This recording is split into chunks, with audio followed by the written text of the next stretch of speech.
There is a kind of silence that only arrives after you have stopped lying to yourself. It comes in the morning, when the room is still dark and the world has not yet made its demands. You sit at the edge of your bed and feel the weight of what you have been avoiding, the comfort you reached for, the discipline you postponed, the small surrenders that accumulated into years. You are alone with it now. Musashi understood this solitude, not the romantic solitude of poets, but the cold algebra of a man who realized that every battle is first fought inside the skull. He walked roads that had no witnesses. He slept in temples that did not care if he lived or died. He trained when no one was watching, because the watching was never the point. The point was the sharpening. You do not sharpen a blade by thinking about sharpening. You do not build a life by imagining it in detail while lying in bed. The mind is not a planning room. It is a theater where excuses dress up as strategy, where fear wears the mask of prudence, where comfort whispers that tomorrow is soon enough. Musashi did not wait for tomorrow. He understood that hesitation is a slow death, that the gap between knowing and doing is where most men spend their entire lives. They know what must be done. They feel the pull towards something harder, cleaner, more precise. And then they negotiate. They create conditions. They wait for readiness. Readiness is a lie. You are never ready. The room is never quiet enough. The circumstances are never aligned. There is always one more thing to learn, one more day to prepare, one more reason to delay the strike. But the strike is everything. Musashi's life was a sequence of strikes. Not all of them were with a sword. Most were decisions made in silence. The decision to leave comfort behind. The decision to walk into uncertainty without a teacher, without approval, without the validation of a crowd. The decision to sit alone in a cave and write until his hands ached, not because anyone asked him to, but because the work demanded to exist. He did not ask if it was worth it. He did not seek permission from the future. He struck, and in that strike, he found the only clarity that matters, the clarity that comes from action, not contemplation. The world does not reveal itself to those who wait and wonder. It reveals itself to those who move. You have been waiting. You have been preparing, researching, planning, gathering tools and knowledge and the perfect conditions. You have built an architecture of intention, but intention without execution is a monument to your own hesitation. Musashi would not recognize it as discipline. Discipline is not the promise you make in the morning. It is not the plan you write in a journal. It is not the motivation you feel after watching someone else succeed. Discipline is the repetition of the thing you do not want to do, at the time you do not want to do it. In the absence of any reward, it is the cold room at dawn. It is the blank page that does not care about your mood. It is the training that no one will ever see. Done alone, done badly at first, done again. Musashi spent years in that repetition. He did not train to become famous. He trained because the gap between his skill and his vision was unbearable. He could see what mastery looked like. He could feel the shape of it, and the distance between where he stood and where it lived was a wound he could not ignore. So he closed the distance, not with inspiration, not with passion, with repetition, with refusal, with the cold decision to show up again even when the work felt meaningless. This is the war no one talks about. The war is not against an enemy. It is not against failure or rejection or the cruelty of the world. The war is against the voice inside you that says it does not matter, that no one is watching, that you can rest today and start again tomorrow.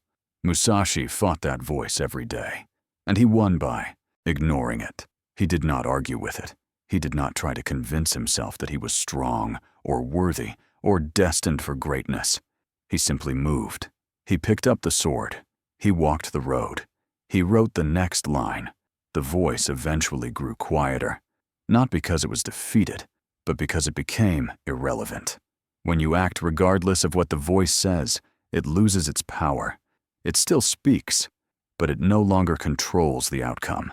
This is the only freedom that exists. You cannot silence the doubt. You cannot erase the fear. You cannot make the discomfort disappear, but you can act anyway. And in that action, you discover something the voice never told you, that you are not required to feel ready in order to begin. Musashi began before he was ready. He fought men who were stronger. He studied techniques he did not understand. He lost duels. He endured cold and hunger and the blank indifference of mountains that did not care if he succeeded. And he kept moving, because the path is not a destination. It is a sequence of single steps, taken in silence, without applause, without proof that they lead anywhere. You are waiting for proof. You want to know that the effort will be worth it, that the hours will add up to something visible, that the sacrifice will be recognized. Musashi never received that proof. He spent years alone. His greatest insights were written in isolation, read by no one, stored in silence. He trained in forests where no one could see him. He refined techniques that no audience would ever applaud. And yet he continued, not because he was certain of the outcome, but because the alternative was unbearable. The alternative was to live in the gap between what he could be and what he was. The alternative was to carry the weight of his own unrealized potential until it became a kind of slow suffocation. He refused that death. You are choosing it every day, every time you delay, every time you negotiate with yourself, every time you choose the easier path because no one is watching. You are choosing the slow death. You are choosing to remain in the gap. You are choosing comfort over clarity, and comfort is the enemy. Not because it is evil, but because it is persuasive. It speaks in your own voice. It knows your weaknesses. It offers you rest at the exact moment when rest becomes surrender. Musashi did not rest. He rested his body when it was necessary, but he didn't rest his will.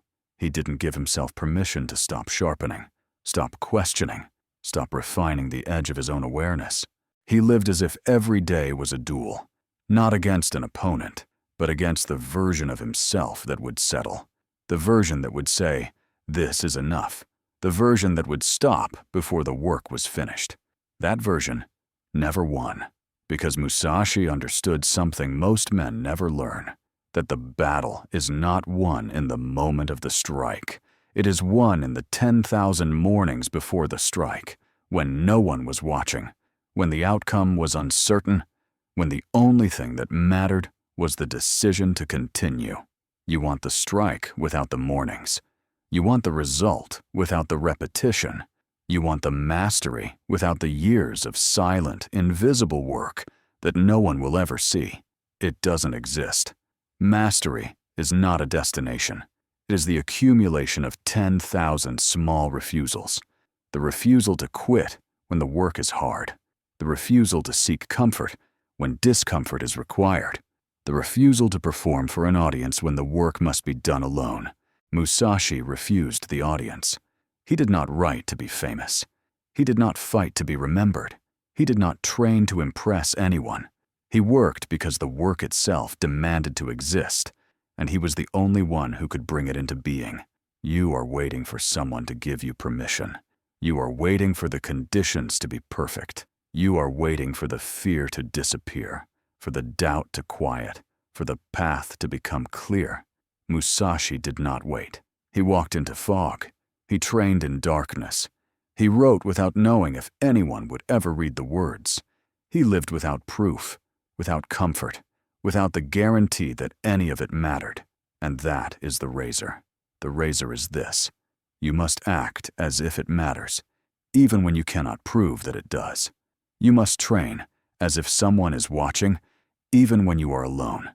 You must refine the work as if it will be seen, even when it sits in silence. Because the discipline is not about the outcome. It is about the man you become in the process. It is about the version of yourself that is forged in the repetition, in the refusal, in the cold mornings when no one is there to applaud. Musashi became that man. Not because he was chosen, not because he was gifted, not because the world made it easy, He became that man because he refused to be anything else. And you are standing at the same crossroads. You can continue to wait. You can continue to prepare, to plan, to imagine the life you will live once the conditions are right. Or you can strike, not perfectly, not with certainty, not with proof, but now. The sword does not ask if you are ready. The page does not care about your mood.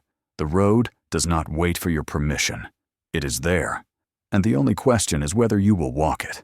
Musashi walked it, alone, in silence, without witnesses, and in that walking, he found the only thing that cannot be taken from you, the knowledge that you did not surrender, that you faced the gap between what you were and what you could be, and you closed it, not all at once, not with a single moment of brilliance, but with 10,000 mornings, 10,000 refusals, 10,000 strikes. And when the world finally sees the result, it will not see the mornings. It will not see the cold rooms, the silent hours, the failures that no one witnessed. It will see the blade, sharp, clear, undeniable, and it will wonder how you became this. You will not tell them, because the answer is not in words, it is in the walking.